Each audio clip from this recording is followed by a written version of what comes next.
আসসালামু আলাইকুম ছোট্ট বন্ধুরা। এইচএসসি 25-26 তোমাদের জন্য নিয়ে আসলাম আমি নতুন একটি ক্লাস। আমাদের টপিক 3। আমরা আজকে শিখব কোয়ান্টাম সংখ্যা। কোয়ান্টাম সংখ্যা কিন্তু আমাদের এইচএসসি পরীক্ষার জন্য সহ অ্যাডমিশনের জন্য খুবই গুরুত্বপূর্ণ। সো চলো দেরি না করে শুরু করা যাক। আজকে আমরা শিখব কোয়ান্টাম সংখ্যা। কোয়ান্টাম সংখ্যা মূলত 4 প্রকার: এন, এস, এল, এন, এন, এন, এল, এম, এস। এই চারটা দিয়ে প্রতীক দিয়ে আমাদের কোয়ান্টাম সংখ্যা প্রকাশ করা হয়। আমরা বলতে কোয়ান্টাম সংখ্যা কয় প্রকার বললাম? কোয়ান্টাম সংখ্যা হচ্ছিল 4 প্রকার। কোয়ান্টাম সংখ্যা কয় প্রকার? 4 প্রকার। তাহলে আমাদের 1 নম্বরে থাকবে, 1 নম্বর হচ্ছিল প্রধান কোয়ান্টাম সংখ্যা।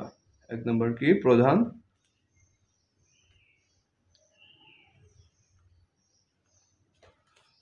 কোয়ান্টাম সংখ্যা। এটাকে মূলত এন দ্বারা প্রকাশ করা হয়। এখন এই এই এই প্রধান কোয়ান্টাম সংখ্যা এন এর মান 1, 2, 3, 4, 5 থেকে শুরু করে অসংখ্য মানে ইনফিনিটি পর্যন্ত হতে পারে। এটি মূলত কি করে?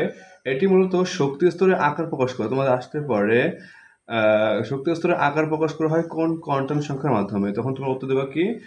প্রধান কোয়ান্টাম সংখ্যার মাধ্যমে মূলত শক্তি স্তরের আকার প্রকাশ করা হয়। তাহলে প্রধান কোয়ান্টাম সংখ্যাকে এন দ্বারা প্রকাশ করা হয়। এটা হচ্ছে 1 থেকে শুরু করে ইনফিনিটি পর্যন্ত যে কোনো সংখ্যা হতে পারে। এটি কি শক্তি স্তরের আকার প্রকাশ করে। চলো 2 নম্বর কোয়ান্টাম সংখ্যা যাওয়া যায়। 2 নম্বর হচ্ছিল সহকারী বা অ্যাজিমুথাল কোয়ান্টাম সংখ্যা। অ্যাজিমুথাল লিখলাম না আমি, সহকারী কোয়ান্টাম সংখ্যা তোমরা বুঝে নাও। সহকারী কোয়ান্টাম সংখ্যাকে কি দিয়ে প্রকাশ করা হয়? এল দ্বারা প্রকাশ করা হয়। এটি মূলত কি এটি মূলত এই সহকারী কোয়ান্টাম সংখ্যার মান আমরা কেমনে বের করব? এই যে আমরা প্রধান কোয়ান্টাম সংখ্যার মান তো এন পেয়ে গেছি, এন এর মান তো একটা পেয়ে যাব 1, 2, 3, 4, 5 ইনফিনিটি পর্যন্ত। তাহলে এই সহকারী কোয়ান্টাম সংখ্যা এল এর মান হবে এন থেকে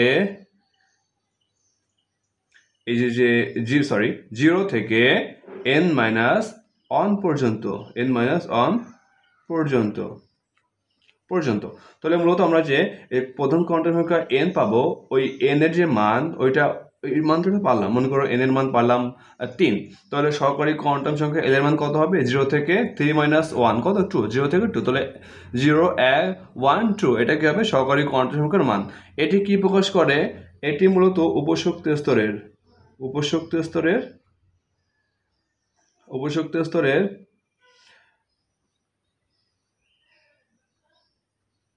স্তরের আকার প্রকাশ করে। কি প্রকাশ করে? উপশক্তি স্তরের আকার বা আকৃতি। তাহলে আমরা চলো এবার 3 নম্বরে যাই। 3 নম্বর হচ্ছিল চুম্বকীয় কোয়ান্টাম সংখ্যা। কি? চুম্বকীয়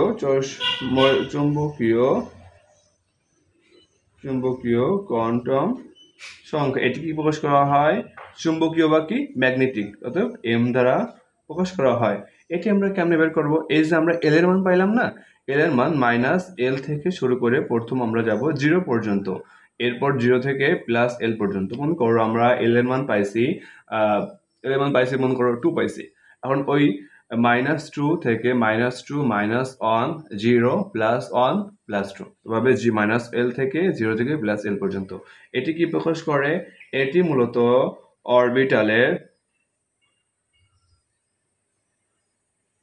অরবিটালের দিক বা কি প্রকাশ করে? সংখ্যা প্রকাশ করে। এটি মূলত কি প্রকাশ করে? অরবিটালের দিক বা সংখ্যা। তোমাদের কিছু নোট করা লাগবে না, তোমরা শুধু ক্লাসটা দেখে সুন্দর করে বোঝো। টেলিগ্রাম চ্যানেল যুক্ত হলে তোমরা সুন্দর করে হ্যান্ড নোট পেয়ে যাবে।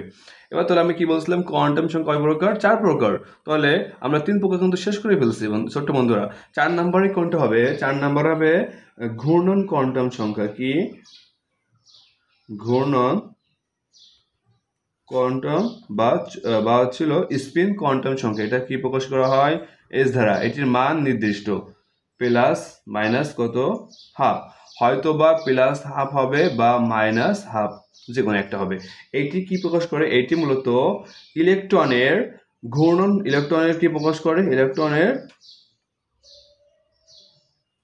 ঘূর্ণন দিক। এটি মূলত ইলেকট্রনের ঘূর্ণন দিক কি প্রকাশ করে। তাহলে আমরা কিন্তু কোয়ান্টাম সংখ্যা প্রায় শেষ করে ফেলেছি। কোয়ান্টাম সংখ্যা মূলত কি? কোয়ান্টাম সংখ্যা ছিল 4 প্রকার: প্রধান কোয়ান্টাম সংখ্যা, সহকারী কোয়ান্টাম সংখ্যা, চুম্বকীয় কোয়ান্টাম সংখ্যা, ঘূর্ণন কোয়ান্টাম সংখ্যা।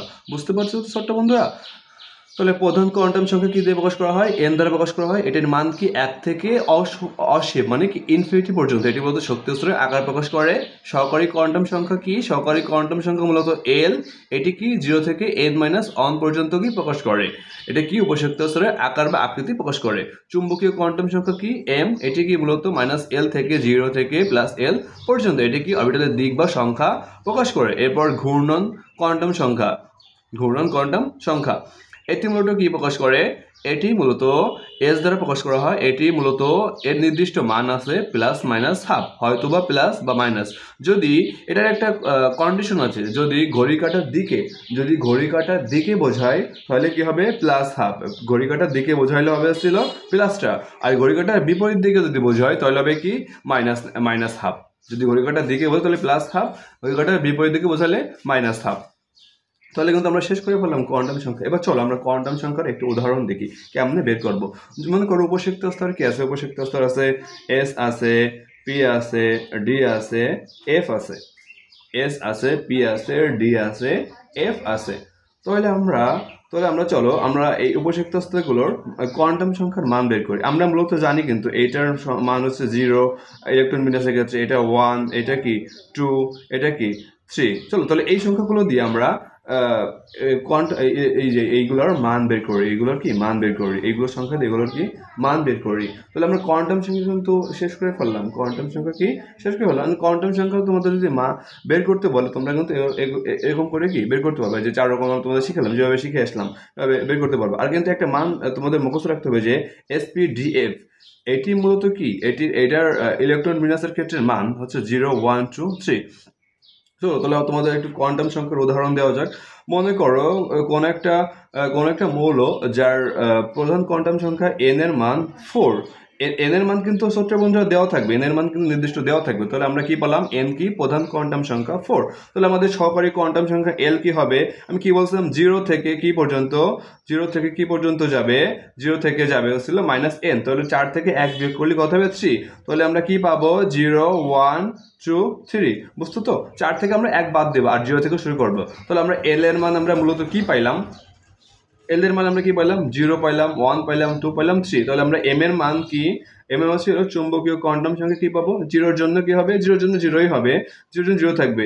বাট 1 এর জন্য কি হবে? 1 এর জন্য -1 হবে। আমি কি বলছিলাম? মাইনাস থেকে 0, তাহলে 0 +1। এরপরে 2 এর জন্য কি হবে? -2, -1, 0 +1 কি +2।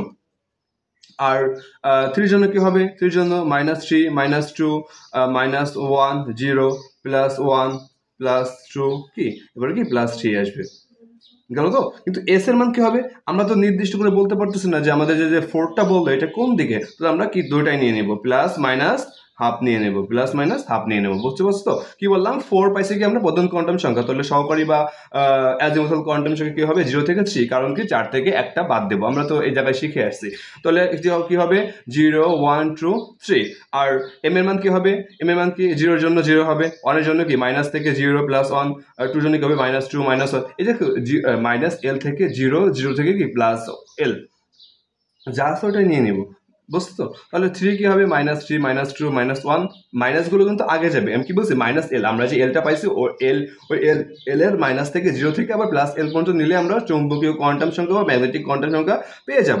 তো এটা বুঝতে পারছো? আর এস এর মান আমরা কি বলতে পারতেছি যে আমাদের যে n প্রধান কোয়ান্টাম সংখ্যা 4 বলা হলো, এটি কোন দিকে ঘড়ি কাটার বিপরীত নাকি পজিটিভ? যেহেতু বলতে পারতেছি না সেজন্য আমরা কি করব? +-হাফ নিয়ে নিব। তাহলে বুঝতে পারছো তো কোয়ান্টাম সংখ্যা? চলো এবার আমরা আরেকটি ইন্টারেস্টিং জিনিস যে অনেক সময় এমসিকিউতে বা সিকিউতে অনেক সময় বলতে পারে যে নির্দিষ্ট একটা কক্ষপথ উপশক্তি স্তর বা একটা প্রধান কক্ষপথ এর ইলেকট্রন সংখ্যা সর্বোচ্চ কত ইলেকট্রন সংখ্যা থাকতে পারে বা অরবিটাল সংখ্যা কত, এটা বের করতে বলতে পারে। এটা আমরা বের করা শিখে নিই। চলো, যদি বলে সর্বোচ্চ ইলেকট্রন সংখ্যা কত, তাহলে সর্বোচ্চ ইলেকট্রন সংখ্যা কত বের করার সূত্র কি? এটা হবে ছিল 2, এই দেখো 2l plus 1, 2l plus 1 into 2, বা এটা বলতে পারো 2 ইন্টু 2l প্লাস 1।